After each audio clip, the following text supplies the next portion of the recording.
30 de diciembre, se liberaron al público archivos del caso Epstein. Procesos archivados, testimonios censurados, correos electrónicos cifrados.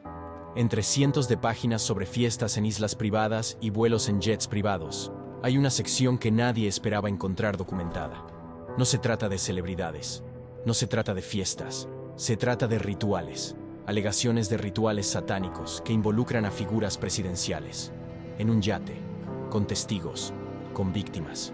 Y esto no está en foros oscuros de Internet, está en documentos oficiales de la Policía de Nueva York y del FBI. La pregunta no es si estas prácticas existen, la pregunta es, ¿por qué alguien documentaría todo esto? Y aún más importante, ¿para quién? Cuando se liberaron los documentos, los medios se centraron en lo obvio: nombres conocidos, fotos comprometedoras, procesos archivados por falta de pruebas. Donald Trump fue demandado en 2016 por alegaciones de eventos ocurridos en 1994 en la casa de Epstein, una niña de 13 años. Maldades, según el proceso. El caso fue archivado porque, según la justicia, no había pruebas. Pero cuando este documento salió el día 30, la reacción fue inmediata. La gente anti-Trump ya hablaba de impeachment. Absurdo, decían unos. Justicia, decían otros. Pero el caso fue abandonado, archivado, sin seguimiento. Y no fue solo un proceso. No fue solo una alegación aislada. Hay menciones a una exnovia del presidente Donald que también habría sido víctima de maldades. Y esto en presencia de testigos de peso: Will Musk, los hijos mayores de Trump, Eric Trump y Donald Trump Jr., y Alan Dershowitz. Alan Dershowitz, profesor de Derecho de Harvard, uno de los abogados más conocidos de Estados Unidos. Un tipo que era abogado de Epstein y siempre aparece dando entrevistas, siempre negando todo. ¿Pero estás en los documentos ahí? No, pero no hay nada raro allí. Siempre la misma respuesta. Siempre la misma negación. Siempre la misma confianza de quien sabe que no hay pruebas físicas suficientes. Pero existe incluso una tesis de que Alan Dershowitz no era solo un abogado, que él era el tipo que hacía el puente entre Jeffrey Epstein y los servicios de inteligencia, el intermediario, el traductor entre el mundo oficial y el inframundo, el hombre que garantizaba que ciertas conversaciones nunca fueran registradas oficialmente, que ciertos acuerdos nunca fueran formalizados, que ciertas operaciones nunca fueran investigadas. Y Dershowitz no está solo en los documentos. Aparece en fiestas, aparece en correos electrónicos, aparece en testimonios, siempre de manera tangencial, siempre al borde, siempre lo suficientemente cerca para saber, pero lo suficientemente lejos para negar. Los documentos también mencionan a un chofer de limusina. Estaba junto a Trump, conduciendo, escuchando, y escuchó a Trump por teléfono hablando con Jeffrey Epstein. Cosas un poco extrañas, cosas un poco pesadas. El chofer no detalló exactamente lo que escuchó, pero el hecho de que lo hayan llamado como testigo ya dice algo. El hecho de que sintiera la necesidad de informar sobre esto ya dice algo. Las conversaciones entre billonarios no son documentadas por choferes sin razón, no a menos que sean conversaciones que hagan sentir al chofer que algo está mal. Y hay alegaciones de que Ghislaine Maxwell, la novia de Jeffrey, la mujer que ahora está presa cumpliendo condena por tráfico sexual de menores, habría presentado a algunas chicas, víctimas, directamente al presidente Donald. No hay pruebas concretas, solo testimonios que nunca han sido validados en un tribunal. Solo palabras que nunca se convirtieron en condenas. Pero las palabras están ahí, registradas, archivadas. Los documentos hablan mucho sobre fiestas extrañas. Fiestas en la casa de Alan Dershowitz. Fiestas en el Club Mar-a-Lago, propiedad de Trump en Florida. Vuelos en el Lolita Express, el jet privado de Epstein, nombrado de una manera que no deja dudas sobre su verdadera función. Dicen que Trump voló algunas veces en la aeronave, pero según él, nunca presenció ningún crimen y nunca visitó la isla. Subió al avión, pero no fue a la isla. Estuvo en las fiestas, pero nunca vio nada malo. Fumó, pero no inhaló. Es una cantidad de cosas comprometedoras. No hay forma de negarlo. Pero sin pruebas físicas concretas, el presidente Donald siempre puede decir: absurdo, calumnia, muéstrame una prueba. Y legalmente tiene razón. Las alegaciones verbales no son suficientes. Los testimonios sin corroboración física no condenan. Y por eso, Todo queda en el limbo, archivado, conocido, pero nunca procesado. Y entonces viene Bill Clinton. Bill Clinton aparece más que cualquier otro nombre. Y no solo en registros de vuelos. Hay correos electrónicos, fotos. Y el tipo de foto que no debería existir. Una imagen de Clinton sin camisa en un yate privado, rodeado de jóvenes en un jacuzzi, en una piscina improvisada en medio del mar. La foto existe, circula, y ahora está en los documentos oficiales. Otra foto muestra a Bill Gates y Clinton juntos. Dos Bill Clinton y Bill Gates, y dos chicas. Todos en una piscina. Todos sonriendo. Todos pareciendo estar en una fiesta inocente. Pero el contexto importa. Y el contexto aquí es: estas fotos fueron tomadas en propiedades de Jeffrey Epstein, en ambientes controlados, en espacios donde todo estaba documentado. Y hay algo aún más perturbador. Una foto de Bill Clinton persiguiendo a dos niños en una cocina. Dos niñitos. Bill Clinton, expresidente de los Estados Unidos, corriendo tras ellos como si fuera un juego. Pero no parece una broma. Parece extraño, bizarro, asqueroso, en palabras de quien vio la imagen al analizar los documentos en vivo. La pregunta que surge naturalmente es: ¿por qué estos tipos andan con un montón de niños que no son sobrinos, no son parientes, no son hijos, no son primos? ¿Y los padres? ¿Cómo es que los dejan? Es extraño, y cuanto más miras, más extraño se vuelve. Epstein tenía la peculiaridad de enviarse correos electrónicos a sí mismo. Y no eran correos normales. Eran correos que describían situaciones comprometedoras que involucraban a figuras públicas. Detalles que nadie debería conocer. Detalles que nadie debería documentar. Uno de esos correos menciona a Bill Clinton saliendo con unas chicas rusas menores de edad, contrayendo una enfermedad venérea, y teniendo que pedir discretamente a un asistente que le comprara antibióticos. Jeffrey se lo enviaba a sí mismo, para tener esa prueba algún día. Quizás. ¿Por qué alguien haría eso? Porque no era un diario personal. Era un archivo estratégico, una base de datos, moneda de cambio, poder puro. En las sociedades secretas históricas, el poder nunca provenía solo del conocimiento. Provenía de la prueba del conocimiento. Los grimorios no eran solo textos filosóficos, eran registros de prácticas reales, listas de nombres, jerarquías. ¿Quién hizo qué? ¿Quién juró lealtad? ¿Quién participó en rituales? Y quien poseía esos grimorios tenía poder sobre todos los nombres escritos en ellos. Epstein operaba de la misma manera, solo que en lugar de pergamino utilizaba servidores digitales.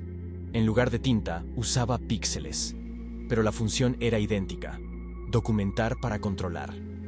Y en los correos electrónicos recientes que han surgido, hay correos picantes entre el equipo de Bill Clinton y Ghislaine Maxwell. Conversaciones que revelan familiaridad, intimidad, acceso. Conversaciones que nunca debieron haber sido preservadas. Pero lo fueron. El que salió más quemado en todo esto es Bill Clinton. Bill Clinton tiene citas. Bill Clinton es fuerte, como dijeron los analistas de los documentos. Aparece tanto que se vuelve imposible ignorarlo. Se vuelve imposible argumentar que era solo una amistad casual. Pero hay algo más en los documentos. Algo que va más allá de fotos y correos electrónicos. Hay códigos. Correos electrónicos hablando sobre pizza. Pedidos para traer pizza. Invitaciones a fiestas donde habrá pizza hoy. La palabra aparece tantas veces, en contextos tan específicos, que deja de parecer casual. Deja de parecer inocente. Muchas cosas extrañas porque tienen muchos correos electrónicos hablando sobre pizza. Y dicen que pizza es un código para menores de edad. Trae una pizza. Van a haber pizza hoy. Entonces surgió la teoría. Pizza sería un código para menores de edad. Y ciertas pizzerías funcionarían como centros, puntos de encuentro, fachadas. Y eso llevó al caso conocido como Pizzagate. La teoría fue ampliamente desacreditada en los medios de comunicación convencionales, ridiculizada, tratada como un delirio de teóricos de la conspiración. Pero los correos electrónicos siguen ahí, las menciones siguen ahí, y el patrón del lenguaje cifrado sigue siendo innegable. Y hay incluso una historia concreta que ilustra cómo funciona esto en la práctica. Uno de los comentaristas, analizando los documentos en vivo, compartió una experiencia personal. Asistió a una pizzería hace años, allá en Pompeya, en Sao Paulo. Una pizzería muy discreta. pequeña, familiar. Pero había muchos futbolistas, Palmeiras, São Paulo, muchas mujeres bonitas. Comenzó a hablar con los amigos. «Oye, esta pizzería está bien concurrida, qué extraño». Luego se dio cuenta. El apodo del lugar era Pizza, palabra censurada. Era un punto de encuentro. Solo fachada. La pizza era horrible, pero no se trataba de pizza. Nunca se trató de pizza. Y él, deja claro, nunca consumió nada más que pizza. Pero el lugar existía. La estructura existía. Y quien haya vivido en esa región sabe exactamente de qué está hablando. Existen códigos. Y no solo en teorías de conspiración. Las sociedades secretas siempre han operado así. Lenguaje cifrado. Símbolos ocultos. Lugares que parecen una cosa pero son otra. Templos disfrazados de tiendas comerciales. Reuniones disfrazadas de fiestas sociales. Rituales disfrazados de celebraciones. En el siglo XVIII, los masones se reunían en tabernas. En el siglo XIX, los Rosacruces operaban en bibliotecas públicas. En el siglo XX, sociedades iniciáticas utilizaban clubes privados como fachada.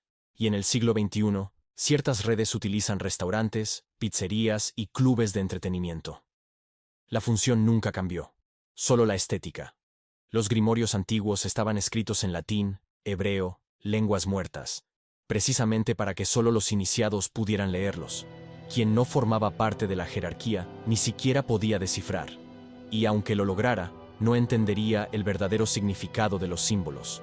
Epstein no escribió en latín, escribió en correos electrónicos, pero la función era la misma: documentar para controlar, preservar para usar cuando sea necesario, archivar para tener poder cuando sea preciso negociar, amenazar o protegerse. Y entre todos esos documentos, todos esos nombres, todas esas alegaciones archivadas por falta de pruebas, existe un informe específico, un informe que menciona un yate, un niño y un ritual. Y este informe lo cambia todo.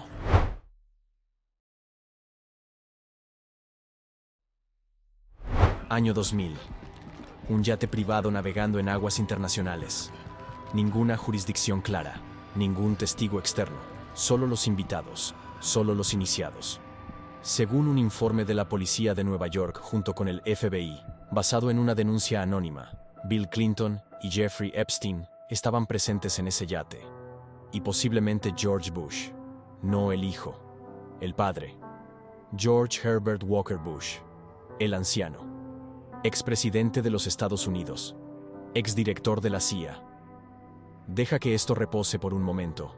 Exdirector de la CIA. La agencia que orquestó golpes de Estado en decenas de países. La agencia que operó el programa MK Ultra. La agencia que entrenó dictadores y financió guerras secretas.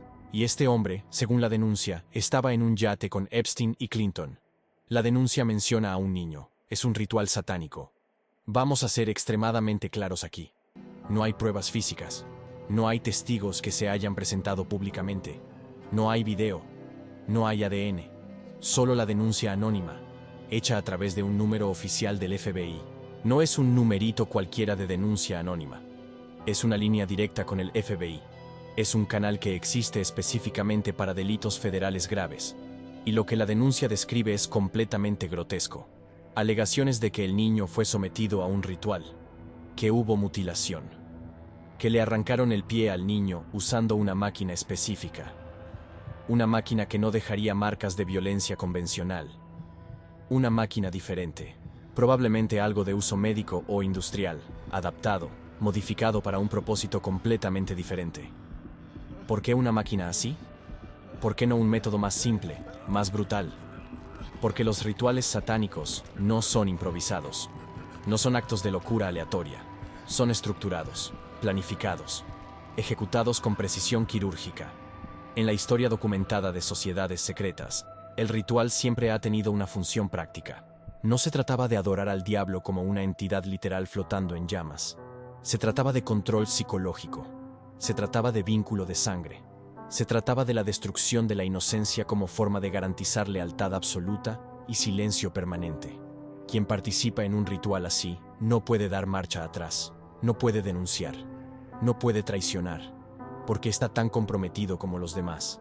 porque también tiene sangre en las manos, porque también ha cruzado la línea que separa lo humano de lo monstruoso. Y esto no es una teoría elaborada aquí, es un patrón histórico ampliamente documentado. Órdenes iniciáticas medievales, sociedades herméticas renacentistas, fraternidades ocultas del siglo XIX, todas operaban así. El ritual de iniciación siempre involucraba algo irreversible, algo que vinculaba al iniciado al grupo para siempre, algo que garantizaba que, si hablaba, caería junto. En el templo de Salomón, reconstruido por sociedades secretas, el iniciado atravesaba pruebas que incluían simulaciones de muerte y renacimiento, no metafóricas, simulaciones físicas, experiencias traumáticas que rompían la personalidad anterior y reconstruían una nueva lealtad. En la Orden del Templo del Oriente de Aleister Crowley, los rituales incluían prácticas sexuales extremas, uso de sustancias psicoactivas y experiencias diseñadas para destruir condicionamientos morales convencionales. Y en círculos aún más cerrados, aún más ocultos, había, y hay, rituales que involucran sangre real, víctimas reales, crímenes reales. No como un fin en sí mismo, sino como un método de control. La denuncia también menciona algo aún más perturbador: bebés. Alegaciones de que en ese yate, en ese ritual, hablaron sobre bebés, y los tipos entregando los bebés al demonio. Eliminaron a los bebés. Cosas grotescas. Y aquí entra la reacción visceral de quien analizó los documentos. Intento creer que esto es una leyenda, que es una mentira, porque si es verdad, es totalmente grotesco. Es exactamente eso. Es tan grotesco que la mente rechaza automáticamente. Es más fácil creer que es mentira, que es calumnia, que es invención de lunáticos, que es imposible que los seres humanos hagan esto, que es imposible que figuras públicas, presidentes, billonarios, hagan esto. Pero está documentado, en un informe oficial. Archivado, sí. No investigado, sí. Pero documentado. Y los documentos oficiales no se crean de la nada. Alguien hizo la denuncia. Alguien llamó al FBI. Alguien proporcionó suficientes detalles para que se generara un informe. Y ese informe fue considerado lo suficientemente serio como para ser archivado. No desechado, sino archivado. Hay una diferencia crucial ahí. Descartado significa, no hay nada aquí. Archivado significa, hay algo aquí, pero no vamos a continuar. Y hay un detalle adicional que aumenta aún más la gravedad. Según la misma información, Donald Trump y Melania Trump también estarían juntos y tendrían conocimiento de ello. En una época en la que aún no estaban casados. Año 2000. Se casaron en 2005. Trump puede decir: muéstrame una prueba de eso. Es todo verbal. Alegaciones. Y legalmente tiene razón. Sin prueba física, es palabra contra palabra. Y en sistemas legales modernos, eso no es suficiente para una condena. Pero la presencia se registra. El vínculo se registra. Y el patrón se repite constantemente. Figuras de poder extremo, en espacios aislados, donde ninguna ley común se aplica. El yate no era solo un medio de transporte lujoso. Era un templo móvil, un espacio liminar, un lugar donde lo que sucede no pertenece al mundo común, sino a una jerarquía diferente, a una realidad diferente, a un conjunto de reglas diferente. Las sociedades secretas siempre han operado así: lugares aislados, islas, templos subterráneos, mansiones apartadas, castillos en regiones remotas, bosques densos, cuevas naturales, espacios donde lo profano no entra, donde solo los iniciados pueden ser testigos, donde las leyes del mundo común son suspendidas temporalmente. Y todo esto está en documentos oficiales, no en libros de ocultismo sensacionalistas, no en teorías de conspiración sin fundamento, en informes de la policía de Nueva York y del FBI. Ahora, la pregunta honesta: ¿puede ser todo un cuento? ¿Puede ser toda una denuncia falsa? Puede. La denuncia anónima es complicada. Cualquiera puede llamar e inventar una historia elaborada. Cualquiera puede proporcionar detalles falsos. Cualquiera puede tener motivaciones políticas, personales o simplemente enfermizas para hacer una acusación así. Pero el hecho de haber sido registrada oficialmente, de haber generado un informe formal, de constar en los archivos liberados ahora, eso significa que alguien, en algún nivel de autoridad, tomó la denuncia lo suficientemente en serio como para documentarla. Y si fue documentado, fue porque había algo que justificaba la atención. O fue documentado precisamente para ser archivado, para ser enterrado, para nunca avanzar, para existir como un registro, pero nunca como una investigación. Y esa es la pregunta que queda. ¿Por qué este caso específico nunca se investigó a fondo? Si la denuncia era completamente infundada, ¿por qué no fue desechada de inmediato? Si había alguna credibilidad, ¿por qué no fue investigada? Y si fue investigada en secreto, ¿por qué nunca se divulgaron los resultados? La cuestión ya no es si existen rituales satánicos.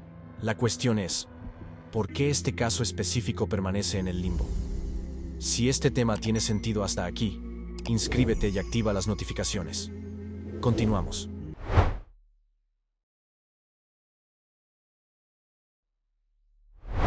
Los documentos de Epstein no se detienen en 2000. Avanzan a través de las décadas siguientes y conectan figuras aún más recientes, figuras que todavía están en el poder, figuras que aún operan libremente. Jay-Z, el rapero billonario casado con Beyoncé, ícono de la cultura pop, uno de los hombres más poderosos de la industria del entretenimiento mundial. Él aparece en los documentos conectado a Sean Combs, conocido por los varios nombres a lo largo de su carrera. Diddy, Puff Daddy, Sean Carter, Sean Combs. Sean Combs actualmente enfrenta múltiples acusaciones graves de abuso, tráfico sexual y control de redes clandestinas que facilitaban crímenes contra mujeres y menores. Y según las alegaciones presentes en los documentos de Epstein, Jay-Z no era solo un amigo casual de Combs. Él ayudaba a controlar algunos de esos círculos, algunos de esos grupos que cometían esas maldades con mujeres y con personas menores. Nuevamente, alegaciones, no comprobadas en tribunal. De lo contrario, Jay-Z estaría preso junto con Diddy en este momento. Pero las denuncias existen, están registradas, están documentadas. Una de ellas, realizada al FBI a través de una línea anónima oficial, describe lo siguiente. Una mujer afirma haber sido drogada en una fiesta. Le dieron estupefacientes, sustancias que la dejaron alterada, fuera de control, incapaz de resistir. Despertó en una habitación aislada, y estaba allí con Jay-Z y con Harvey Weinstein. Harvey Weinstein, el productor de Hollywood, fundador de Miramax, responsable de decenas de películas premiadas que todos hemos visto. Shakespeare apasionado, Pulp Fiction, El Aviador, Bastardos sin Gloria. El hombre detrás de éxitos que definieron generaciones del cine. Es condenado por múltiples casos de abuso sexual. Weinstein operaba un sistema estructurado, meticuloso, fiestas privadas, habitaciones aisladas, sustancias proporcionadas estratégicamente, control absoluto de la situación. No actuaba solo, tenía toda una red. Asistentes, facilitadores, personas que aseguraban que todo ocurriera sin interrupciones, personas que garantizaban que las víctimas no pudieran escapar, personas que garantizaban silencio. La denuncia menciona específicamente que el evento con Jay-Z y Weinstein ocurrió en una mansión de Epstein en Florida. Año 2007. Y aquí el patrón se repite con precisión quirúrgica. Fiesta privada. Sustancias proporcionadas estratégicamente. Estupefacientes. Cuarto aislado lejos del resto de la fiesta. Figuras de poder extremo. Ausencia total de testigos externos. Y la víctima despertando sin saber exactamente qué ocurrió. Sin memoria clara. Sin prueba física utilizable en un tribunal. No es una coincidencia. Es un método probado y refinado. Las fiestas no eran solo fiestas. Eran rituales estructurados. No necesariamente con velas negras y pentagramas dibujados en el suelo. No necesariamente con invocaciones en latín. Pero rituales en el sentido estructural, en el sentido funcional. Performances cuidadosamente coreografiadas de control absoluto. Destrucción de la autonomía de la víctima. Vínculo de los participantes a través de complicidad compartida. Garantía de silencio a través de la vergüenza, el miedo, el trauma o la combinación de los tres. Y hay otra figura mencionada en los documentos. Alguien identificado solo como Pusha T. No hay nombre completo revelado. No hay foto. Solo la mención repetida de que esta persona ayudaba a encontrar a las niñas y a los niños. Facilitadora. Reclutadora.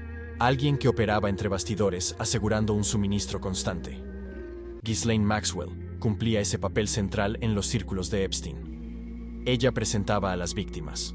Primero, ganaba su confianza. Las convencía de que todo estaba bien. Se aseguraba de que todo ocurriera sin interrupciones. Se aseguraba de que las víctimas no se escaparan. Y se aseguraba de que nadie hablara después. Maxwell está presa ahora, condenada a 20 años.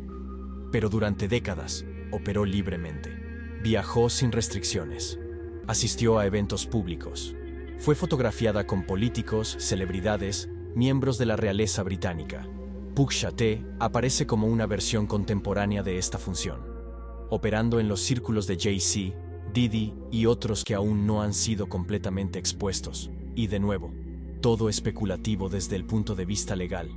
Nada comprobado en tribunal aún. Nada que haya resultado en prisión. Pero el patrón está ahí. Las historias se van encontrando. Los nombres se van repitiendo. Las estructuras se van revelando. Cuando unes los puntos, cuando miras la estructura en su totalidad en lugar de casos aislados, te das cuenta de que no son coincidencias.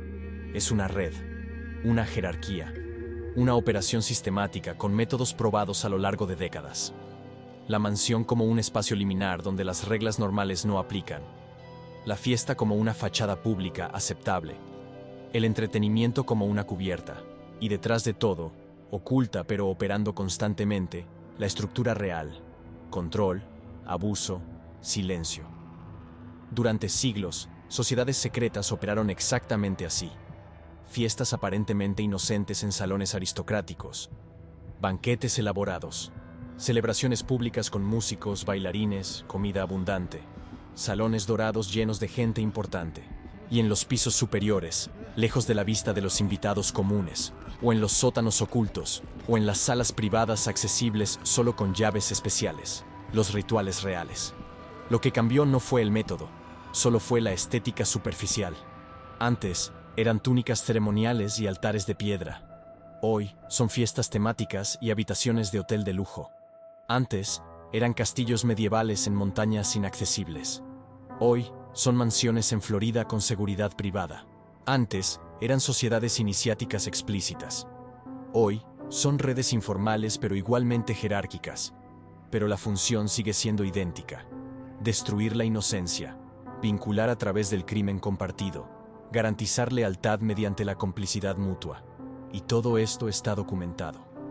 No en grimorios antiguos escritos en latín, en procesos judiciales modernos, en denuncias oficiales al FBI, en correos electrónicos filtrados que nunca debieron ser preservados, en fotos digitales que no deberían existir.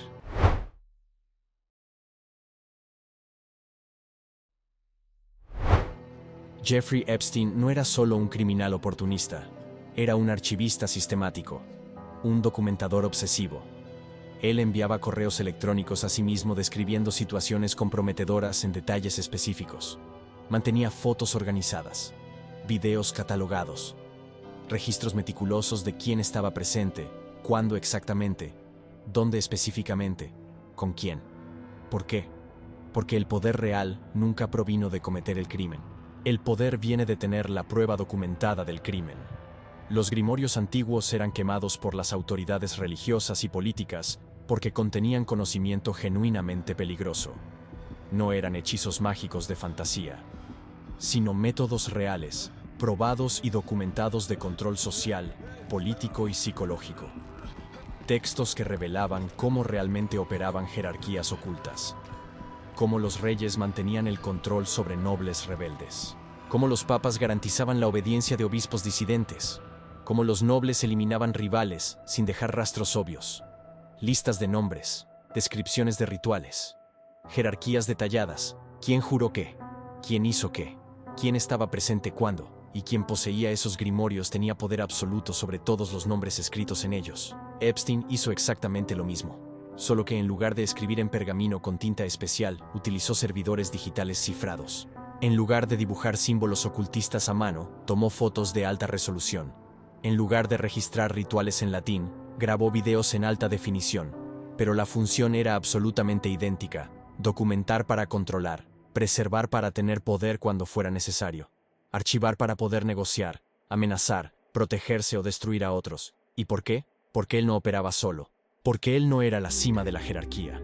Alan Dershowitz, el abogado que siempre aparece en los documentos, nunca ha sido solo un abogado en el sentido convencional.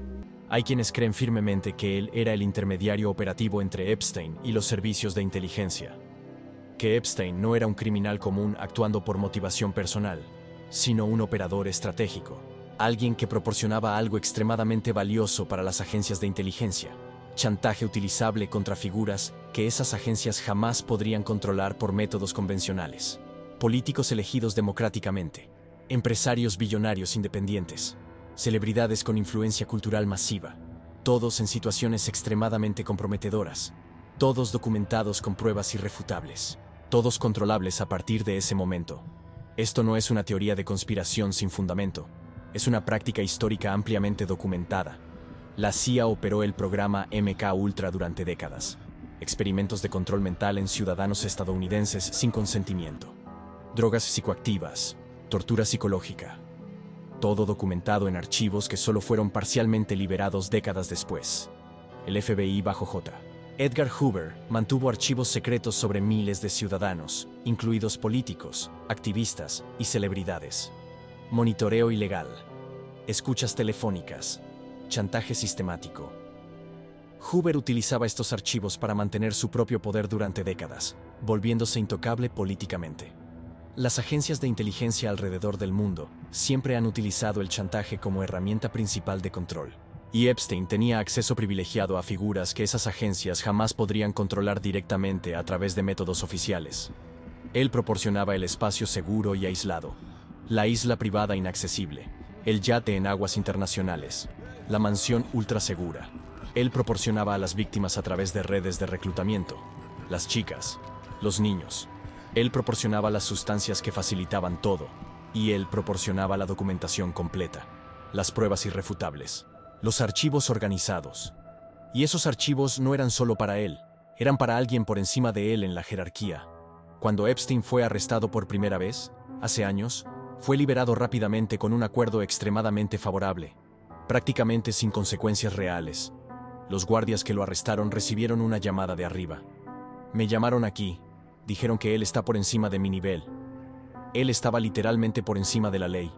No metafóricamente, literalmente. Porque él tenía protección de niveles más altos. Porque era demasiado útil. Porque proporcionaba algo que no se podía obtener de otra manera. Y cuando fue arrestado nuevamente, en 2019, en una celda de máxima seguridad federal, bajo vigilancia constante las 24 horas, en un protocolo específico que debería imposibilitar cualquier intento de suicidio, él se suicidó. Las cámaras fallaron simultáneamente. Los guardias estaban convenientemente dormidos. El estricto protocolo de prevención del suicidio fue completamente ignorado. Epstein fue encontrado muerto. Extremadamente conveniente para muchas personas poderosas, porque si él hablara, si cooperara completamente, si entregara todos los archivos, ¿cuántos caerían con él? ¿Cuántos nombres serían revelados públicamente? ¿Cuántos videos serían liberados? ¿Cuántas carreras serían destruidas instantáneamente? Los documentos liberados ahora son solo una fracción minúscula de lo que Epstein realmente archivó. Miles de páginas han sido liberadas, pero miles aún están oficialmente selladas. Decenas de nombres siguen censurados con bloques negros. Cientos de videos y fotos nunca han sido divulgados públicamente. ¿Por qué? Porque revelar todo sería revelar la estructura completa. Y la estructura aún está activa, aún está operando. Solo ha cambiado de forma superficial. Epstein puede haber muerto, pero los archivos siguen existiendo en algún lugar. Y alguien los posee ahora. Alguien los controla. Alguien los usa. La gran pregunta sigue sin respuesta. ¿Para quién realmente trabajaba? Las sociedades secretas históricas siempre han operado a través de múltiples capas de jerarquía. El iniciado de nivel bajo nunca sabe quién está en la cima real. Solo cumple órdenes específicas. Solo ejecuta rituales prescritos. Solo proporciona lo que se le pide. Epstein pudo haber sido solo eso. Un operador de nivel medio en la jerarquía, archivando meticulosamente todo para alguien muy por encima de él.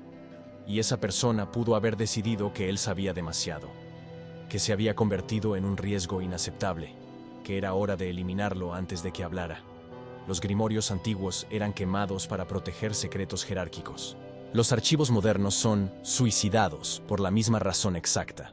La diferencia es solo estética superficial. El fuego quema pergaminos físicos. El suicidio forzado cierra testigos vivos. Pero la función permanece idéntica. Garantizar que el conocimiento peligroso no se propague incontrolablemente. Garantizar que solo los iniciados de niveles superiores sepan. Garantizar que la jerarquía permanezca oculta y protegida.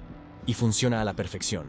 Porque incluso con todos estos documentos liberados ahora, incluso con todas estas alegaciones documentadas, incluso con todas estas fotos y correos electrónicos y reportes oficiales disponibles públicamente, ¿cuántas personas han sido efectivamente arrestadas y condenadas? Ghislaine Maxwell. Y nadie más de peso político o económico real. Los nombres más grandes siguen completamente libres, siguen ejerciendo poder, siguen operando sus redes. Porque el sistema protege al sistema. Siempre ha protegido, siempre protegerá.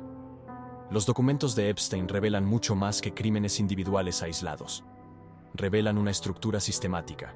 No son casos aleatorios de abuso oportunista. Son patrones precisos repetidos consistentemente a lo largo de décadas enteras, involucrando siempre a figuras de poder político y económico extremo, siempre en espacios cuidadosamente aislados, siempre con víctimas estratégicamente seleccionadas. Y absolutamente todo meticulosamente documentado con un propósito claro. Y la documentación obsesiva no era accidental. Era profundamente intencional. Epstein archivaba todo porque el archivo en sí era poder puro, no el crimen. El registro documentado del crimen. Los grimorios antiguos funcionaban exactamente de la misma manera. No enseñaban magia fantástica imposible, sino métodos reales probados de control. Fórmulas precisas de manipulación. Jerarquías detalladas de poder, rituales específicos de iniciación forzada. Y quien poseía estos textos tenía poder absoluto sobre todos aquellos que estaban descritos y listados en ellos. Epstein poseía los archivos durante décadas. Y ahora que convenientemente está muerto, ¿quién los posee actualmente? Los documentos liberados públicamente son solo una fracción mínima. Miles de páginas permanecen oficialmente selladas. Decenas de nombres permanecen estratégicamente censurados, y cientos de videos y fotos nunca han sido divulgados públicamente. ¿Por qué específicamente? Porque revelar todo completamente sería revelar la estructura jerárquica completa. Y la estructura aún está absolutamente activa. Los rituales específicos en el yate pueden haber ocurrido en 2000, pero las redes estructuradas que conectan sistemáticamente figuras de poder, espacios aislados estratégicamente, víctimas cuidadosamente silenciadas y archivos obsesivamente mantenidos, siguen operando activamente. Solo cambiaron superficialmente de forma. Ya no es Bill Clinton específicamente, es otra figura de peso equivalente. Ya no es el yate privado de Epstein, es otra propiedad aislada igualmente. Ya no es la isla específica de él, es otro espacio liminal funcionalmente idéntico. Pero el método central sigue siendo absolutamente el mismo. La pregunta crucial ya no es si estas prácticas existen concretamente. La verdadera pregunta es, ¿quién está archivando sistemáticamente ahora? ¿Quién está documentando obsesivamente? ¿Quién está controlando los nuevos archivos? ¿Y cuándo se liberarán eventualmente los próximos documentos? ¿Y cuántos nombres serán convenientemente censurados esta vez? ¿Y cuántas denuncias anónimas oficiales serán archivadas permanentemente sin una investigación real? Los grimorios antiguos eran ritualmente quemados para proteger secretos jerárquicos. Los archivos modernos son suicidados, por la misma razón fundamental exacta. Pero el fuego nunca destruye absolutamente todo, y el suicidio forzado nunca cierra todas las bocas de manera permanente. Siempre queda algo documentado, siempre hay alguien que habla eventualmente. Siempre hay un documento específico que se escapa del control. Siempre hay una denuncia que llega peligrosamente demasiado lejos. Siempre hay una foto que no debería haberse tomado. Y este documento, tarde o temprano, inevitablemente revela la verdad fundamental, que el poder real nunca ha operado a la luz del día público. Él opera en yates aislados, en islas privadas inaccesibles, en mansiones ultraseguras, en fiestas estrictamente privadas, en habitaciones cuidadosamente aisladas, en espacios liminales donde la ley común no entra, y en rituales que nadie debería jamás presenciar. Pero alguien siempre es testigo eventualmente. Alguien siempre documenta en secreto. Alguien siempre archiva de manera obsesiva. Y un día, esos archivos son parcialmente abiertos. Y cuando son, la estructura se revela. No completamente, nunca completamente, pero lo suficiente para que te des cuenta de que lo que parecía una teoría de conspiración delirante era, en realidad, solo la superficie visible. Y que el verdadero conocimiento, el verdadero poder jerárquico, siempre ha estado profundamente oculto. En grimorios antiguos ritualmente quemados, y en archivos modernos convenientemente suicidados. La forma cambia. La tecnología cambia. La estética superficial cambia. Pero el método permanece. Y la jerarquía continúa.